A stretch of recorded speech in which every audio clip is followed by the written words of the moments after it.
He knew exactly what that meant. A child knows what that meant. If you're the FBI director and you don't know what that meant assassination. It almost seems like this is a joke to them.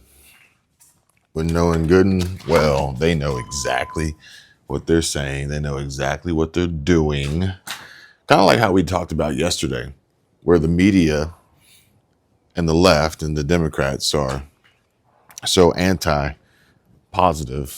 America, which now anything positive America is almost unanimously Trump. They won't admit that he's doing a good job. So they create multiple fall guys and girls. I think there's another term for it. But either way, they just say, let's redirect the attention over here and point out everything that they're doing wrong. And the reasons why we are in this position, the reason why we don't have a Democrat president is their fault. We're not going to say what Trump is doing is good. We're not going to try and pretend that what Trump is doing is bad. We're just going to ignore it. This is the media talking. And so now this is almost as silly and ridiculous to think as when outgoing former FBI Director Christopher Wray said one of the dumbest things I've ever heard in my life. He says, so Director Wray, I'm going to ask you, is there a deep state at the FBI? Congressman, I've never completely understood the term deep state. What I can tell you is that we have 37,000 men and women working in field offices all over the country and in league offices all over the world. And they are people of character, of courage, of principle, of selflessness, and of patriotism. And that's the FBI that I see. Thank you. I appreciate that. So Director Wray, I'm going to ask you, is there a deep state at the FBI? I don't know what the term deep state means. I've never heard of that. I don't know what the deep state is. It's like, got it. Okay. To be in the position that you were in, you need to know everything, okay? Don't get me started on that. But to then pretend that you don't know what deep state means, is that because you are a part of the deep state? Fast forward to yesterday, now, today, breaking.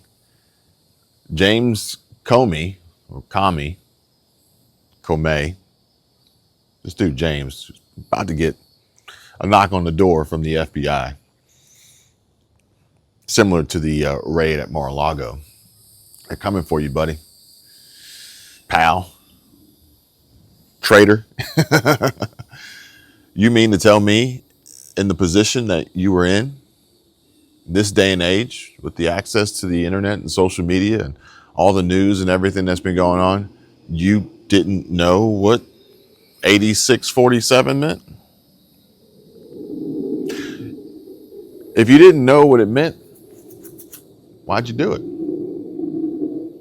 Why did it happen? Why'd you share it? Why'd you vote? Like, if you didn't know, then explain why. It's oftentimes I've come across this similar situation. It's hard to get the answer of why. Because the true answer of why, no one wants to really share that, because like in situations like these, the true answer is, well, it's because I'm a giant piece of shit and I'm inciting violence, and ultimately I dislike President Trump so much that I'd like to see him murdered. So much so as I saw a post today on X and it says, yeah, just these young kids, these teens in Chicago just casually murdering someone else. Police say one of those teens pulled out a gun and fired 2 to 3 rounds. If you watch the video, this is behavior typical of teenage boys anywhere there are teenage boys. But the problem is it's way too acceptable to have so many guns in circulation and so many teenagers and younger that have access to guns. This is the result of that. Police say one of those teens pulled out a gun and fired 2 just like it's nothing to 3 over rounds. petty differences and nonsense. That's why I try to stay to myself. I try to hide out back here. Nobody can find me. It's people crazy, man. People are wild. But if you ask them, it's like, well, why'd you do it? Well, the answer is going to be so completely ridiculous that they don't want to tell you the real reason why. And I think if people actually began to hold themselves accountable and accept that they are actually truly in control, not only will we see this type of violence and ridiculous nonsense eliminated, but we would actually see more growth, more positive change, more positivity, more good instead of bad. I do still have a Patreon, and the link's in the description. And I'm sharing videos over there. I just shared another post. It's available for everybody, free or not, doesn't matter. And we're seeing Tesla go up and up and up and up and up and up. I'm not telling you to buy Tesla. I'm not telling you to invest in Tesla. I am not giving financial advice, but I am sharing the progress of the stock as we spoke about it. We talked about it specifically when it was going down. And I told you I was buying it, and I told you why, and I told you the possible outcomes and expectations, and I'm looking forward to Tesla going to 500.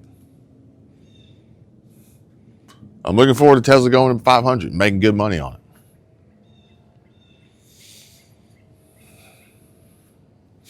But I did share that. I did share that post. So if you want to go see it, go check it out. If you want to track it, because I'm just only trying to stay accountable and visualize and see it. I just want the good. I just want the positive. I share what's happening. What is happening usually oftentimes is negative and bad, to maintain this dialogue, this conversation, this discussion, this tie, this connection to you. The algorithm pushes the content. It pays me the most money.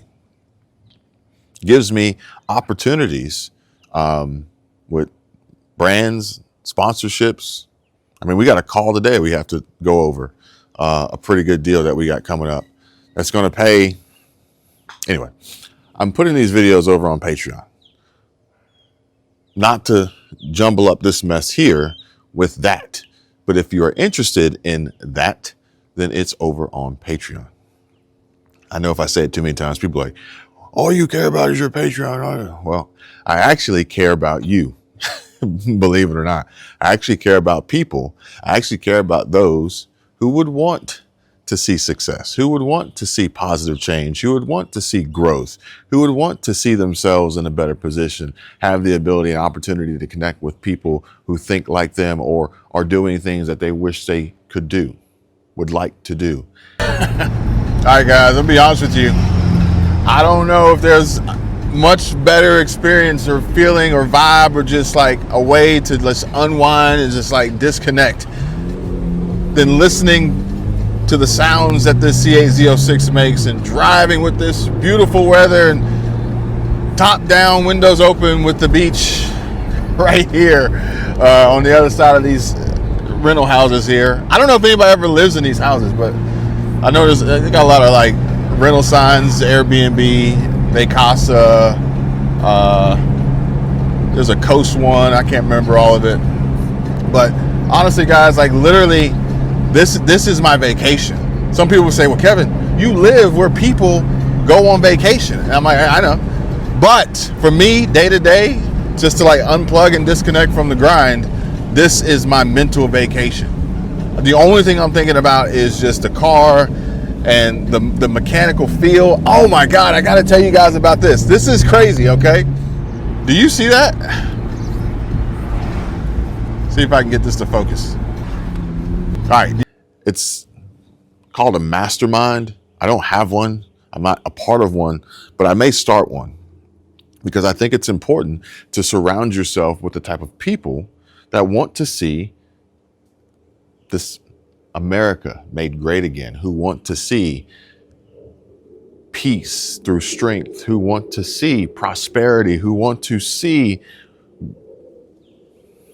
everything I think literally that President Trump is about, embodies, campaigned on, and is delivering to the American people day in and day out.